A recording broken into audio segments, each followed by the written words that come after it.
Bonnois. Good evening, chefs. It is I, Loki the Mad Titan, and welcome to. I don't know, man. I'm trying to do a little cooking video. This is inspired by Volker145. Also, honestly, Daniel. Daniel suggested to me many times that I make some cooking videos. I have no equipment for like holding a camera or anything like that, so I'm just holding the phone like a dum dum. So bear with me, and we're gonna try to do this and see how badly this turns out. But if you're watching this, you are a chef because I said so. That's why you're a chef with me. So this is a recipe, chicken pot pie soup that I came up with during the pandemic. Now you might say, Loki, I see cans of soup there. You're making soup with cans of soup. Yes, I am. But have you ever had this stuff? Any of these? Cream of chicken, cream of mushroom, cream of celery. It's the most blandest, flavorless nonsense ever. So during the pandemic, we started ordering, especially early on when we weren't really sure what was going on. It was the world ending. Who knows? We started getting a lot more canned goods than in the past. And I took it upon myself to sort of make it a challenge. And the challenge was simple: can I make canned food taste absolutely delicious and in many ways indecipherable from fresh food? And the answer is yes. And how do we do that? Well, I have some helpers. Don't be distracted by all that stuff on the wall back there. That's the flavor wall. That's we got some fish sauce from the Asian supermarket, which smells like dirty butthole. It does. Tastes delicious, but if you were here, I would open it up and let you smell the cap, and you tell me what it smells like. I am not afraid of flavor. I'm not afraid of trying out things. Come on, I got banana sauce. Do you have banana sauce in your house? I have banana sauce. It's ketchup. It's basically it. I mean, look at it. It looks like ketchup. I got it because I was like, "What the hell is banana sauce?" And it's absolutely delicious. So yeah, so this is like a dump soup. That was the idea. Something quick. It was supposed to be quick. Mise en passe. Mise en passe is not quick. Cutting everything up. At least not with me because I'm really compulsive with how I do everything. Um, I also have been experimenting with no waste. So we're going to talk about that a little bit as we go through. Man, I've already been talking for 3 minutes. Jesus. All right, so we're going to cut at some point, and then I'm going to come back later. Hopefully this video doesn't end up being too long. Again, it's just something I'm trying to do. So, dump soup. The idea is, we take all this stuff, and we're going to dump it into my 9-quart pot over here, which already has some olive oil in it and is ready to start cooking the mirepoix over here, the onions, the celery, the carrot. The carrots were not peeled. Everything, again, no waste. Everything goes in there. The celery, that is every single bit of the celery, including the leaves, including the stalk. It's all edible. If you're ever not sure if something's edible or not, Google it. That's all the onions. So I'm going to show you what I'm not using. This is it. There's a difference between something looking ugly and something being edible. Was a furry part of the top of a carrot.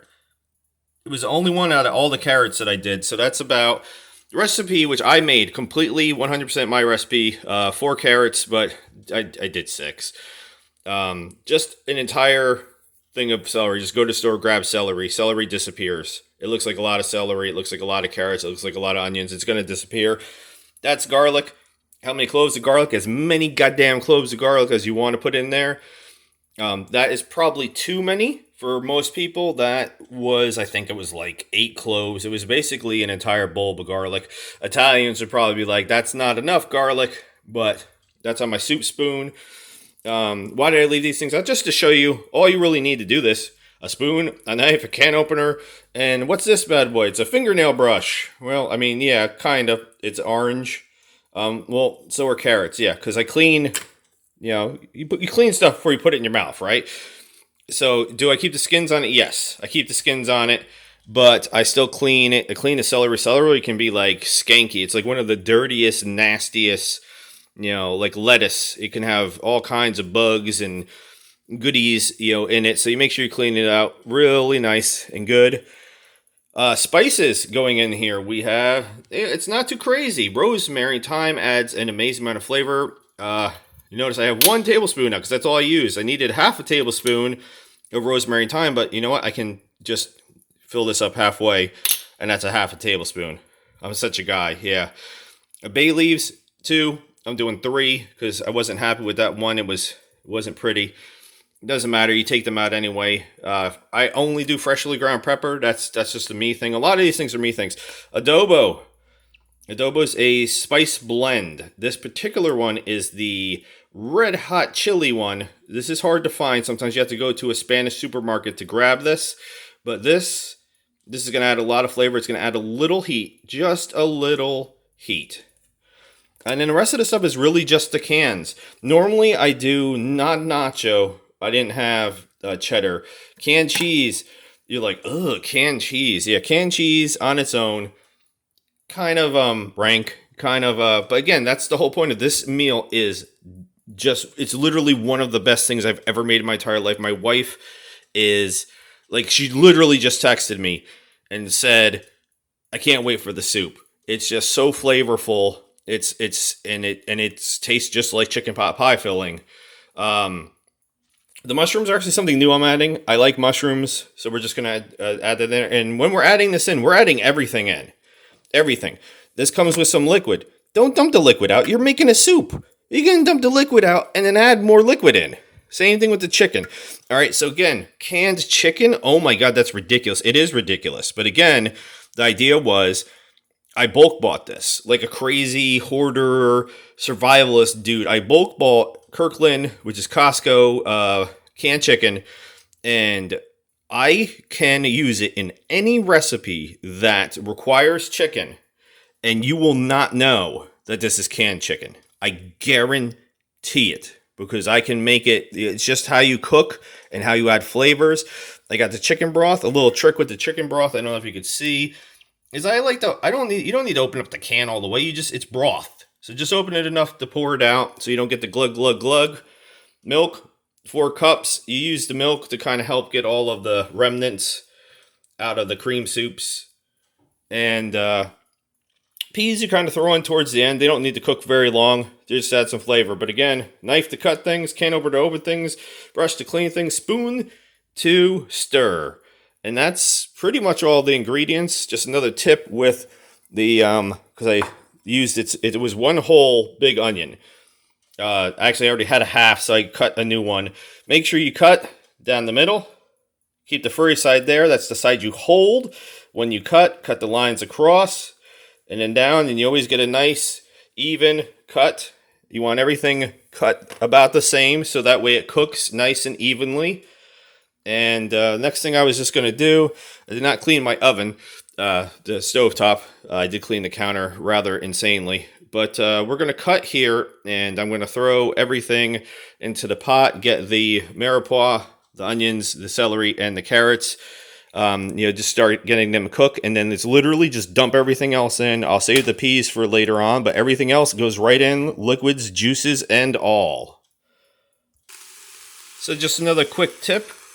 You hear that raucous applause. It's very happy to see all the carrots, the celery, the onions, the garlic in here. I like to, I love sriracha too, so I take an old sriracha bottle, put olive oil in it, so that way if you ever need to add some olive oil in, bing, bang, boom, add a little bit more in. I always keep that handy dandy. It's on the flavor wall, even though it's not really a flavor enhancer. We're just going to give this a quick little stir. Let it get softening the carrots. The carrots are the hardest thing, obviously, out of what's in here. I know the lighting's not the best. One of the things I love about my soup spoon is I could just go like that with it, and it will hang out. It's not going to get hot or anything. So other spices, we said bay leaves, rosemary, thyme, black pepper, tablespoon of that. Tablespoon of the spicy adobo. I didn't say that. I like to throw in 1 pack of the chicken bouillon. So that's the spice blend right here. Looking all ready to go. I did actually do something else, so I wanted to mention that real quick. It's taboo, but it's not at all. MSG, monosodium glutamate. It's a flavor enhancer, just like salt. If you still have weird trepidations about MSG, I mean, white people MSG, this is white people MSG right here. See, accent wakes up flavor. That's 100% MSG. I call it white people MSG because, like, they purposely don't say it's MSG because they don't want to make people nervous that it's MSG. It's an old wives' tale. Please research it if you don't believe me. There's nothing wrong with MSG. You won't get headaches from it. You won't have any issues from it. You'll meet people that swear up and down, that will put their hand on the Bible or Quran or anything else that they believe in and say that, oh, no, MSG makes me sick every time I eat it. Most Chinese places don't even put MSG in the food anymore because Americans got so phobic of it. But it is 1,000 times better than salt. 1,000, and it's better for you than salt as well. The other thing I was going to say, this is super important to remember. Carrots are hard, so if you're not paying attention and the carrot rolls off the table and falls on your foot, it will hurt. All right, this is sounding really good. I'm going to give it a mix, and we will come back later.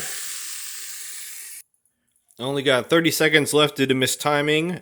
What else is new? Hoping the lighting is good enough for you to see, so you can see some of the different ingredients in here. I did mention one of the tips is to use the milk to help get the soup out of the cans, because getting the soup out of the cans is always kind of a pain in the butt, which I did in the use of a spatula. The only thing else that needs to be added is the peas, and we'll do that later.